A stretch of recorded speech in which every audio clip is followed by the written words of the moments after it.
was talking to us about earlier. However, let's bring in Professor Sipho Seepe. Very good afternoon to you. Thank you so much for joining us. Good afternoon. What's your take on Senzo Mchunu having resigned today as KwaZulu-Natal Premier? Well, what it means is that the experiment that the KwaZulu-Natal was trying to do of keeping somebody who had lost a political office, in a sense that he was no longer the chairperson of the province.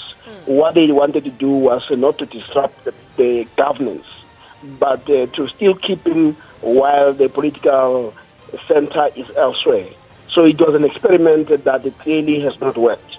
But what we should also accept is that when there are elections are also a statement, the statement of rejuvenation of a party. So people who lose their positions, there must also be an expectation that it's also possible that they might actually be replaced. So that when somebody speaks in that position, the person knows that they have a strong political backing. And Senzo had lost that. And what is unfortunate is for people to raise all sorts of manners when in effect they should actually be saying to him, thank you, you have served us well, and let the new leadership take over. Are we expecting a major reshuffle of the provincial cabinet now that Senzo Mchunu has resigned? Well, the cabinet or the nature of the ANC is that the ANC is the political center. And most of the people who would be deployed even under Senzo Mchunu would have been people with who were appointed using that political backing. So I do not think that it will be that major. What we can expect is that there might be shifting of portfolios, because it's also important for the ANC in the province to understand that you need to retain both experience and understanding of government.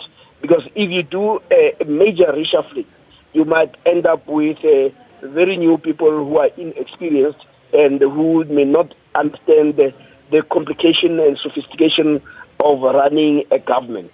So I do not expect that there will be such a major. If you look at the most of the members of the provincial executive and who are in government in the KwaZulu-Natal, most of them have been serving as MECs for some time, which means that the ANC does acknowledge that there is a need for retention of talent, retention of experience, and the retention of knowledge, and also institutional memory.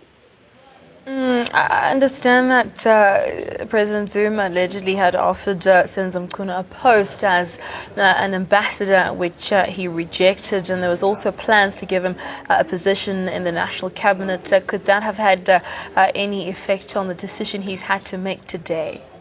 No, I think the pressure was already there anyway, as we indicated that once you lose a position as a political head, there will be consequences to that.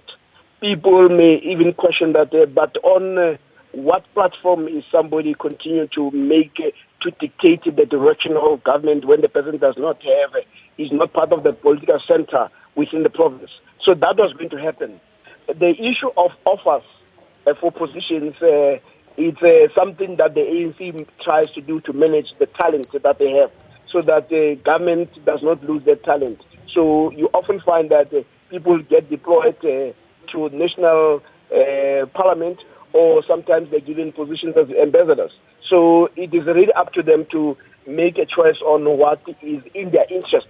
Because ultimately, you have the political interest, but you also have individual interests.